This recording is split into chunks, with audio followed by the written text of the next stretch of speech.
께서 여러분과 함께 또한 사제의 영과 함께 요한이 전한 거룩한 복음입니다. 주님 영광 받으소서.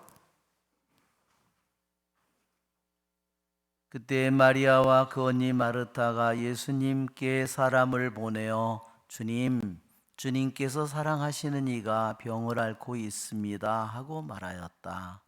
예수님께서 그 말을 듣고 이르셨다. 그 병은 죽을 병이 아니라 오히려 하느님의 영광을 위한 것이다. 그 병으로 말미암아 하느님의 아들이 영광스럽게 될 것이다. 예수님께서는 마르타와 그 여동생과 라자로를 사랑하셨다.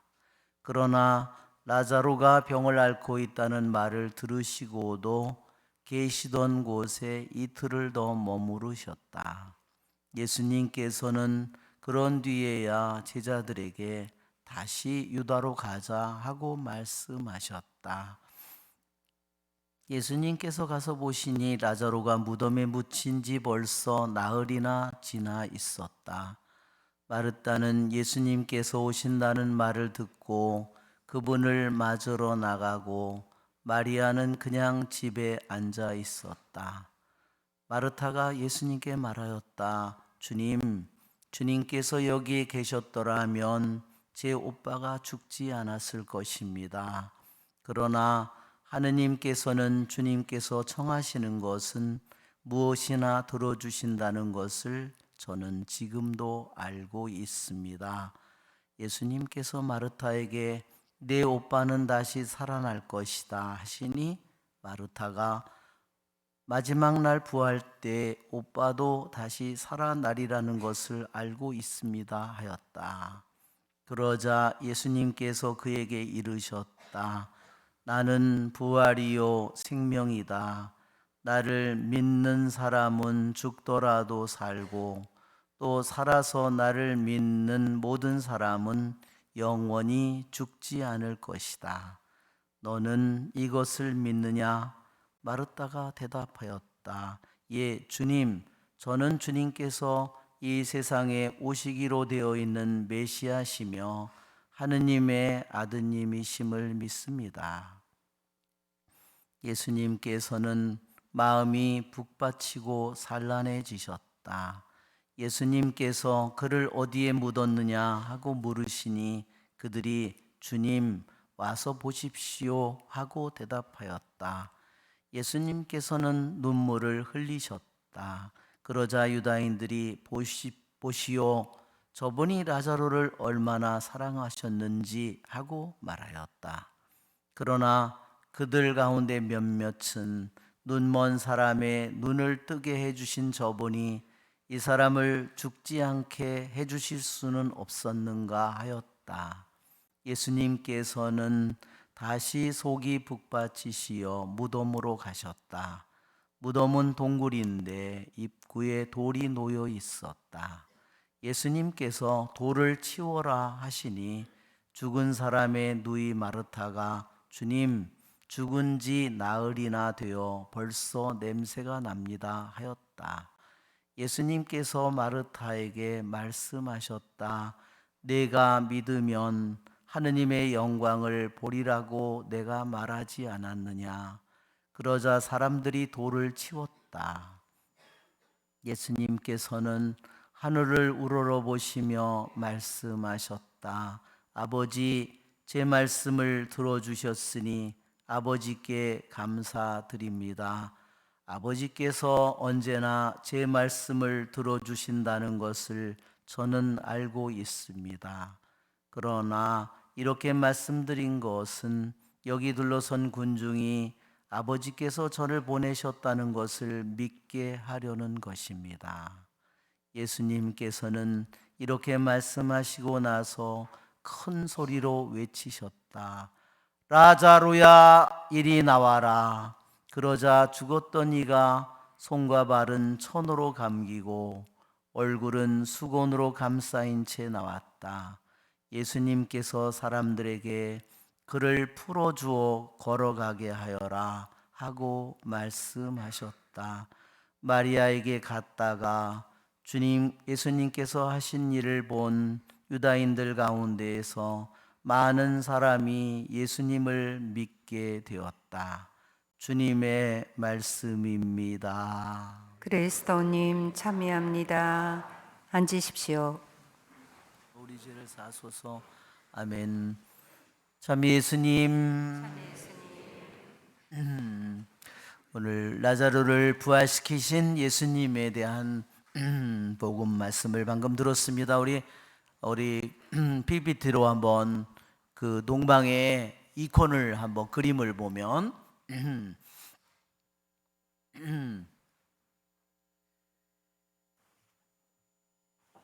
네, 이 그림을 보면 정말 예수님이 나자로를 부활시킨 그 장면을 생생하게 더 느낄 수 있습니다. 이 그림을 보면 나자로가 누구인지는 금방 아시겠죠? 네. 나자로는 얼굴을 가렸던 수건은 벗겨졌고 이제 온몸에 수의로 이게 꽁꽁 묶여져 있는 나자로의 모습이 보이고요.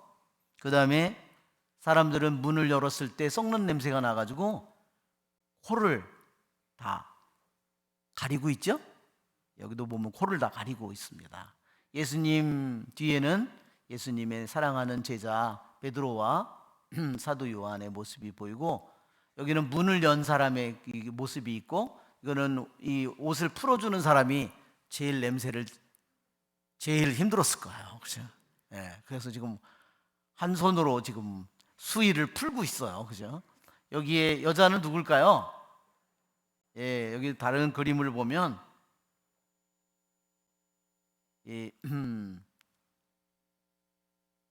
여기 두 여자가 나오죠? 같은 비슷한 이콘인데 마르다와 마리아입니다. 첫 번 그림으로 우리들이 돌아가 보면 이게 정말 이콘은 우리들로 하여금 이것은 예루살렘의 성을 가리키는 겁니다.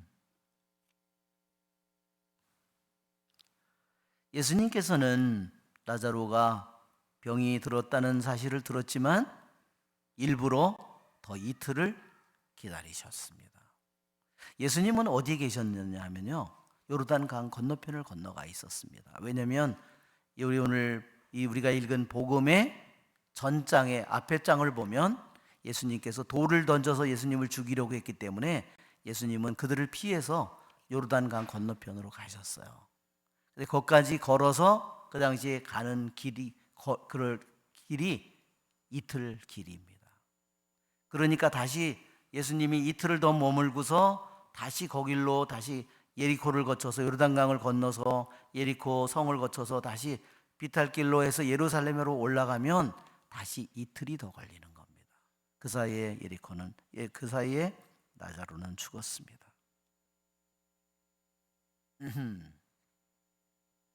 왜 예수님께서는 그러한 것을 알지만 그 가족들이 간절히 바랬는데 왜 예수님께서는 그렇게 하셨을까? 즉 예수님은 더 큰 믿음으로 그들을 인도하기 위해서입니다. 오늘 주님께서도 우리들 모두를 끊임없이 하느님께 대한 더 큰 믿음으로 우리를 인도하십니다. 왜냐하면 오늘 이 두 자매의 말을 통해서 주님이 여기 계셨더라면 죽지 않았을 거다. 근데 이제는 모든 게 끝났다, 이런 말이죠. 죽은 지 나흘이나 지나서 냄새가 납니다. 이미 부패가 됐는데 무슨 소용이 있느냐. 즉 예수님에 대한 믿음의 한계가 이미 정해져 있어요. 그렇지만 오늘 이 예수님께서 죽은 나자로를 일으키심으로써 그 모든 우리들이 하느님께 대해서 가지고 있는 모든 한계를 그분은 다 무너뜨리기를 원하시는 겁니다. 예수님께서는 아들이 영광스럽게 될 것이라고 또 하느님께서 나를 보내셨다는 것을 믿게 하려는 것이라고. 또한 너희가 믿게 될 터이니, 내가 여기 없어서 거기 없어서 믿게 될 터이니 나는 기쁘다고. 이렇게 예수님께서 말씀하십니다. 즉 상황은 더 악화됐지만 그냥 예수님께서 가까이 오셔서 치유를 했으면 끝날 일이었지만, 그가 죽고 부패가 시작됐고 그랬을 때 그분이 누구이신지가, 그분의 영광이, 그분의 권능이, 그분의 힘이, 그분이 누구이신가가 더 확연히 드러나게 됐습니다. 여러분, 죽음의 세계에 권능을 쥔 분이 누구일까요? 여러분, 우리들의 육신을 만드신 분이 누구일까요? 설계한 분이 누구일까요? 주님이시죠. 우리 육신이 부패하도록 그것을 설계한 분이 누구실까요? 주님이시죠. 그 죽은 육신을 다시 살아나게 할 모든 권능을 가지신 분은 또 누구일까요? 주님이십니다. 그러기에 2000년 역사 속에서 수많은 성인들의 시신이 죽었지만 썩지를 않습니다. 그냥 수분만 마른 게 아닙니다. 수분만 말랐다면 시신은 계속 쪼그라들겠죠. 쪼글쪼글쪼그라들겠죠. 그러나 그렇게 쪼글쪼글해지지 않고 그대로 유지되어 있는 겁니다.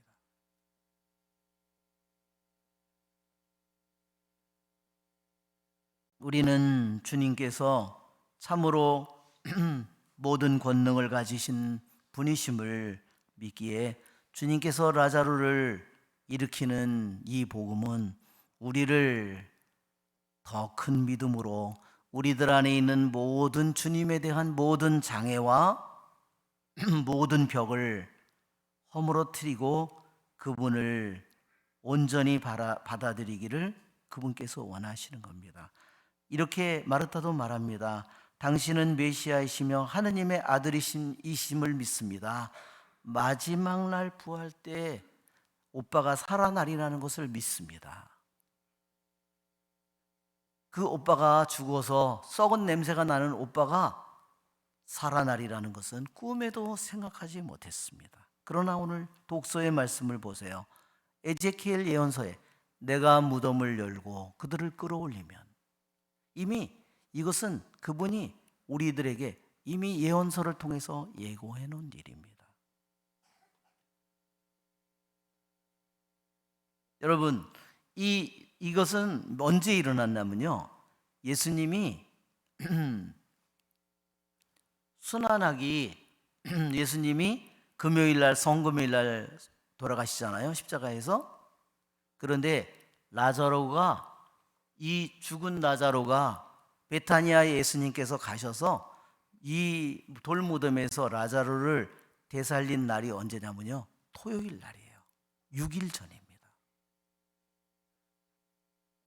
그 다음날 예수님은 베타니아에서 예루살렘에서 3km밖에 떨어지지 않았어요. 그곳으로 걸어가십니다. 예루살렘으로 입성한 겁니다. 한번 생각해 보십시오. 자,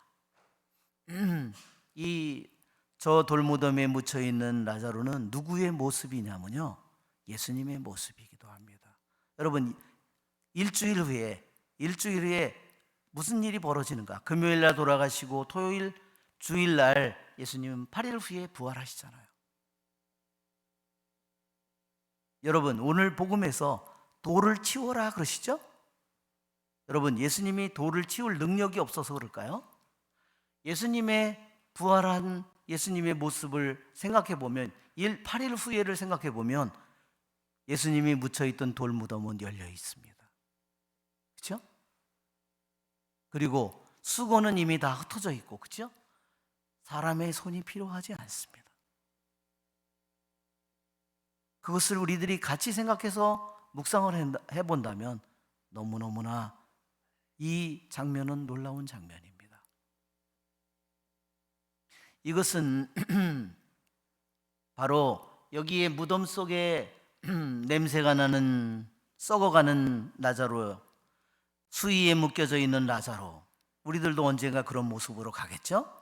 그러나 주님께서는 죽음의 모든 권능을 당신께서 주신 분이라는 겁니다. 죽음은 하느님께서 세상을 창조할 때 애당초에 하느님은 죽음을 만들지 않으셨어요. 우리의 죄를 통해서 죽음이 들어왔죠. 우리의 죄가 불러들인 결과로 죽음이 왔습니다. 그러나 주님은 우리를 영원히 죽음 속에 있도록 만들지 않았다는 겁니다. 주님께서 친구 라자로의 죽음, 그의 무덤에 묻혀서 썩어가는 라자로를 보고 우신 것은 우리들의 모든 죽음을 단지 라자로만이 아니라 우리들의 모든 죄와 죽음을 슬퍼하는 예수님의 모습을 보여줍니다.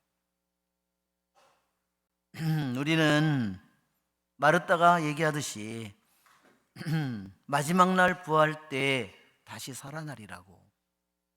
그러나 우리들이 이 주님께서 라자로를 통해서 보여주는 것은 마지막 날이 아니라 내가 지금 온전히 내가 나를 믿는다면 내가 너희들을 모두 살릴 권능을 가진 분이라는 것을, 육신뿐만 아니라 죽은 우리들의 정신뿐만 아니라 우리들의 우리들의 영혼뿐만 아니라 우리들의 영뿐만 아니라 모든 것을 살릴 권능을, 지금 나중이 아니라 지금 그것을 가진 권능을 가진 분임을, 지금 그분 자신을 받아들이기를 원하시는 겁니다.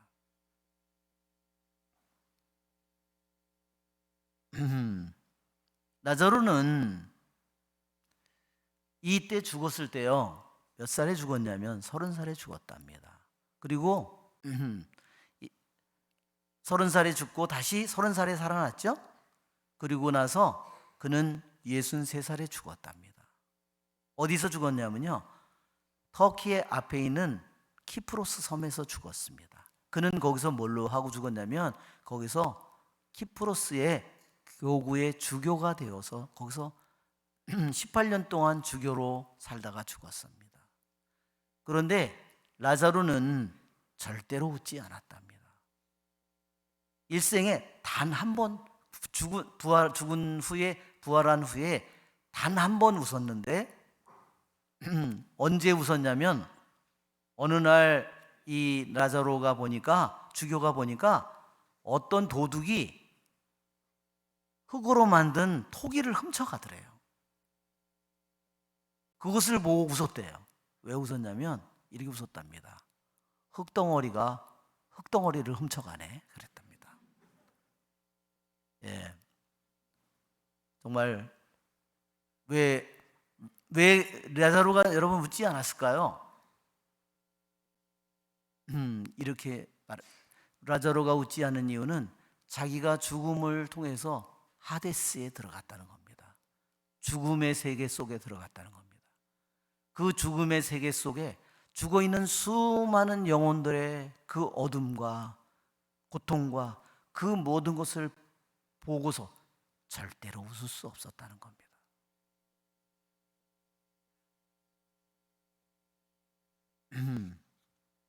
여러분, 나는 내 자신이 지금 어떤 돌무덤에 내가 누워 있는지, 내가 어떤 것들에 의해서 내가 묶여져 있는지를, 내가 어떤 악취 속에서 내 말이든 내 눈길이든 내 말이든 내 행동이든 어떤 면에서 내 영혼이 썩은 냄새가 나는지. 그래서 주님께 예수님께 간청해야 됩니다. 주님, 제 이름을 부르시고 저를 나오라고 저를 불러주십시오. 그렇게 우리는 주님께 끊임없이 간청해야 합니다. 나의 그 부르짖음을, 나의 기도를 들으시는 그분은 절대로 우리들의 기도를 헛되게 하지 않으실 것입니다. 우리의 좋으신 주님을 찬미합시다.